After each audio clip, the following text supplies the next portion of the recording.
What is up guys, Jarv here, back today jumping into Destiny 2. We are back with another This Week in Destiny, and we have a juicy reset this week. We have a brand new hotfix, we got the launch of Grandmaster Nightfalls, Gambit and Trials Labs, an entirely new raid challenge, all the weekly challenges, rituals, lost sectors, and more importantly what Tess has available for Bright Dust this week. There's a lot to get through in this video, so be sure to stick around and enjoy. If you do enjoy the video, be sure to leave a comment and rating down below, and remember to subscribe for more Destiny 2 content.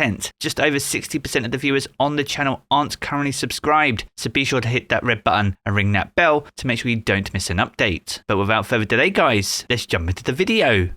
Now today's video is sponsored by Raid Shadow Legends. Now Raid allows you to explore millions of champion combinations and master countless tactics to take on their bosses, dungeons and campaign battles. There are hundreds of artifacts to equip and over 600 champions, all blessed with unique skills that you can build your team with. Now I've been playing Raid for a little while now, and one of my favourites is the Glacier Soul Guide. She's a legendary defense champion. Now her third skill gives her a chance to freeze all her opponents, and even her passive skill, if anyone tries to apply a cooldown, she'll simply freeze them. Another worthy champion is Ethos, who's a legendary attack champion. Now his third attack attacks all enemies and is always a crit, so imagine what you can do if you really spec into this champion. Now this month is Raid's 3rd anniversary and the celebrations are going to be huge. Now while we're waiting for those to kick off, you can check out Raid's first ever champion skins, and these look absolutely awesome. Just look at them. Now skins let you alter your champion's appearance to something that suits your style. Out of all of them, this is my absolute favourite. Now this really is the best time to get into Raid, and if you click the link in the description or scan the QR code that you see here on screen, new players will get a free starter pack worth almost $40, and this will be available for the next 30 days. Now we're talking 3 free champions all at once. As well as them, you get 10 magic XP brews, 10 force XP brews, and 10 spirit brews as well, and that's absolutely huge. Now all this treasure will be waiting for you just here. It is really that easy. Just click the link in the description and I'll see you in game. Now another week and another This Week in Destiny, and this week's weekly reset kicks off with a brand new hotfix. This is hotfix 4.006, and this is launching upon Tuesday's weekly reset. Now Destiny 2 maintenance will begin at 9 AM Pacific, with the hotfix rolling out at 10 AM, and this will roll out across all platforms and regions, with maintenance concluding at 11 AM Pacific time. Now in terms of what's in the hotfix itself, there is an update for Windows 7 and 8.1 users. Since the launch of the Witch Queen, some players have been unable to enter the game since the launch of the DLC, and this issue will be resolved as part of hotfix 4.006. But as always, there's bound to be many more fixes included within the patch, so be sure to keep those peepers peeled for patch notes shortly after this week's weekly reset. Now alongside the hotfix, this week's reset also sees the launch of Grandmaster Nightfalls in Season 16. Now if you've not encountered Grandmaster Nightfalls before, they require a total power of 1575 for you to enter the activity, so you'll want to maximise your pinnacle power and get some bonus seasonal artifact power before taking on this challenge. Now within Grandmasters, combatants can take more hits, deal more damage, and are far more aggressive. Champions will appear in many of the encounters, so be sure to work well with your team and build the loadouts you need to be successful. Revives are limited throughout Grandmasters, so you'll need to be careful and strategic as you make your fight through each encounter. Now you can earn more revives by defeating champions, but darkness will slowly encroach on you and your ability to revive teammates, so be sure not to take too long when making your way towards the final boss. Now as for the Conqueror Seal itself and title, this can be earned for those who have completed Grandmaster Nightfalls and their associated challenges. So if you've already earned the Conqueror Seal, you'll have the ability to gild your title by completing all the Grandmaster Nightfalls during the season. And for the first time in Destiny 2, if you are gilding this title, all the Nightfalls will be immediately available to you to complete upon this week's weekly reset, so there's no need to wait until the end of the season to gild your Conqueror title. Now alongside the launch of Grandmaster Nightfalls, we also see the introduction of Gambit Labs for the first time. Now both Gambit matchmaking nodes, both the main and freelance, will be updated to feature Gambit Labs Invasion Swap. Now this version of Gambit will change who gets the invasion during the moat phase of the activity. So with that in mind, when each team reaches 25 and 75 banked moats, the opposing team will be given 1 invasion. This will completely change up the strategies inside Gambit, both for invaders and bankers, and adds a completely new twist to the game mode. Now to celebrate the launch of Gambit Labs, Gambit reputation is also doubled all week long, so be sure to jump into Gambit Labs and check it out, and be sure to leave your feedback in the relevant forums to aid Bungie on their rework of the game mode. Now alongside Gambit Labs, we also see the return of Trials Labs and Trials Freelance. This will launch on Friday's reset with a playlist that consists of solo players only. Now Trials Freelance will appear as an additional matchmaking node in the Crucible Director, so be sure to grab your passage from Saint 14 in the tower, maximize your power and give it a try. And as always, Bungie will be looking for player feedback throughout the course of the week, so whether you're hitting Grandmasters, Gambit Labs or Trials Freelance, be sure to let Bungie know your thoughts. Now alongside all those, we also see a brand new raid challenge for the up and coming week for the Vow of Disciple raid. This can be found over in the upended encounter, and it's called Defenses Down. Now as the raid challenges are brand new week on week, we're not currently sure exactly what this will entail, but if you have any idea or suggestions, be sure to let me know your thoughts down in the comments below. Now alongside that new raid challenge for the Vow of Disciple, we have a new one over in the Vault of Glass as well, and this is found over at the Templar encounter, which is called Out of Its Way. Now to get this challenge done, you can't let the Templar teleport throughout the course of the encounter, so you and your team will need to be well optimized for DPS to get this challenge done, but if you can nail it, then you'll be able to get your hands on the new exclusive weapon for the week, which is the Fatebringer. And if you can complete this on the Master difficulty as well, you'll be able to get their hands on the Time Loss version, which offers 2 perks in the second and third column. So make sure to get those fire teams together to get those 2 challenges done. Now next up, we have new Dares of Eternity loot for the week. We have brand new armor sets and weapons to chase in this 30th anniversary pack activity. As for armor, we have the Jensum Knight suit set available. If you're filling out that Transmog collection, this is the original armor set for Io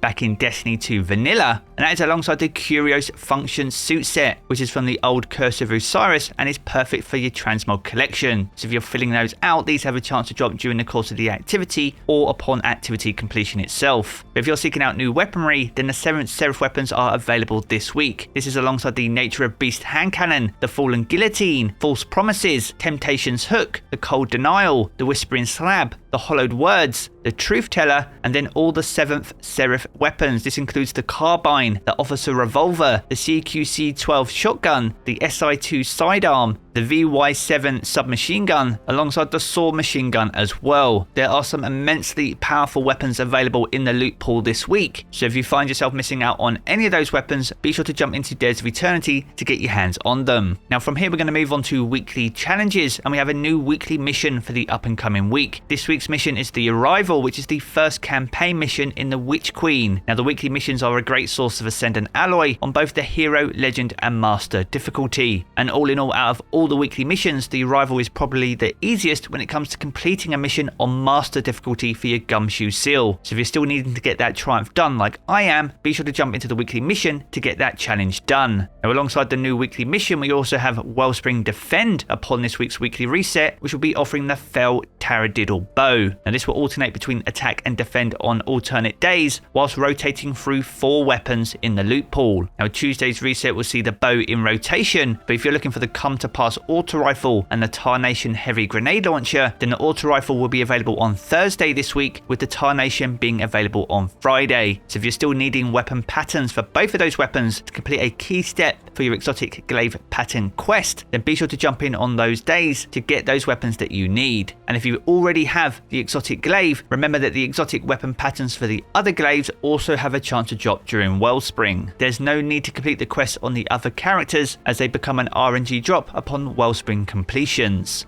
Now moving on to some of the seasonal content, and we have a new Legend Psyops Battlegrounds this week, which will be located over in the moon. There's also a seasonal challenge for this, which we'll cover later in the video, and if you can defeat light hoarders during the Legend Moon activity, then this week could be the first week you could also get your hands on the Risen seal as well. There's definitely a lot of seals and titles available this week, and if you're fully up to date on all your seasonal challenges for your Risen title, then you should be able to bag that this week as well. Now next, we're going to move on to weekly rituals, and with the launch of Grandmaster Nightfalls, we also see the return of adept weapons in Season 16. Now if you're not gilding your Conqueror seal, then the Nightfall for this week will be the Scarlet Keep, and if you can get a fire team together and absolutely nail it, you'll be able to get your hands on the Plug 1 Fusion Rifle and also the Palindrome Hand Cannon. Both of these weapons are much sought after and have had their perks reworked as part of Season 16 too. So if you weren't able to bag one from a previous season, this will be your opportunity, so make sure to get those fire teams together to get your hands on them. them. Now moving on from PvE and over to the Crucible, and this sees Mayhem return to rotation. Mayhem is certainly one of the more casual game modes when it comes to the Crucible, so if you're looking for some easy Crucible rank ups, or you just want to have a bit of fun, then make sure to jump into the Crucible this week. Now as for bonus ranks, as well as bonus ranks for Gambit to go alongside Gambit Labs, we also see bonus ranks for Vanguard 2 to go alongside the Grandmaster Nightfalls for this week. So if you haven't found yourself getting hold of the Reckless Endangerment Shotgun, which is the pinnacle weapon for this season, this should be the perfect week to get your hands on it. Now next up we're going to move on to seasonal challenges, and there are just 5 seasonal challenges for week 7 of Season of the Risen. One of those is called Legendary Psyoperative 3, and here you need to complete the Psyops Battleground over on the moon on Legend difficulty, which you can access via the Helm Director node. This is alongside the Light Reclaimer 3, where you need to defeat Light Hoarders in the Psyops Battleground moon activity. Both of these will be offering insight if you can complete them, which will help you fully upgrade your war table over in the Helm, which is a key step to getting your Risen Seal unlocked this week. Alongside those we have Bring a Glaive, and here you need to defeat targets with glaives, hand cannons and rocket launchers in Gambit and get bonus progress awarded for defeating Guardians, and you'll need to defeat 60 targets with each weapon type. Next we have Fleeting Glory, and here you need to complete Crucible matches in the Glory rank playlist and you earn bonus progress for wins. And the final one for this week is called Grandmaster, and here you need to simply complete a Nightfall on Grandmaster difficulty. Now with the seasonal challenges out the way, we're going to move on to one of the most important parts of the week, and that's what Tess has available for Bright Dust in week 7 of Season of the Risen. Now over in the Bright Dust featured shelf we have the Hold That Pose, a new legendary emote that was introduced this season. This is a very popular one amongst our clan, so if you want to pick it up, this will set you back 700 Bright Dust this week. Next we have Solar Sails, an exotic ship that was introduced in Season of the Worthy. If you missed out on this bad boy, this will set you back 2000 Bright Dust this week. Alongside that we have the Capsule Gang Entrance, a legendary transmat effect, which is very similar in fact to the Diato transmat effect. But if you're collecting these, this will set you back 450 Bright Dust this week. And the shader for this week is called Meditator. Now this legendary shader is a brand new one that was introduced this season, so if you missed out on it a few weeks ago, you can pick it up again for 300 Bright Dust this week. Now over in the main Bright Dust store we have an exotic emote called Bug Catching. Now this emote has been featured 3 times over the last few weeks for silver, but can be picked up this week for Bright Dust, and this will set you back 3250 Bright Dust this week. Next we have the Adonis exotic Ghost Shell. This was originally introduced back in Season of Arrivals, a very unique looking one, so if you missed out on it, this will set you back 2850 Bright Dust this week. That's alongside Atlas Runner,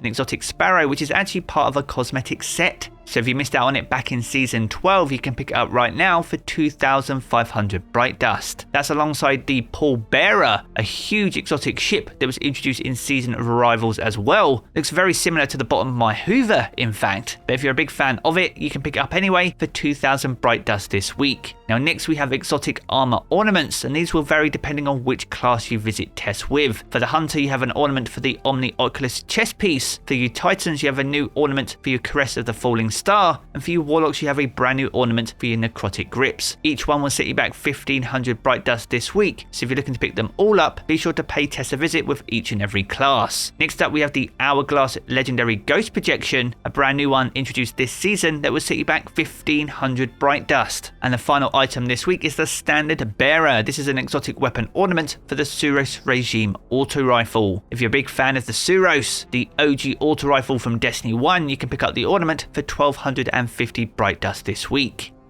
So there we have it guys, a good look at everything that you can expect for week 7 of Season of the Risen. If you've enjoyed this video, be sure to check out one of the 2 videos you see here in these cards for more Destiny 2 content. And if you want to keep up to date with everything to do with Destiny 2, be sure to hit subscribe as well. I'm going to jump back into the game as always guys, and I will catch you all again very soon.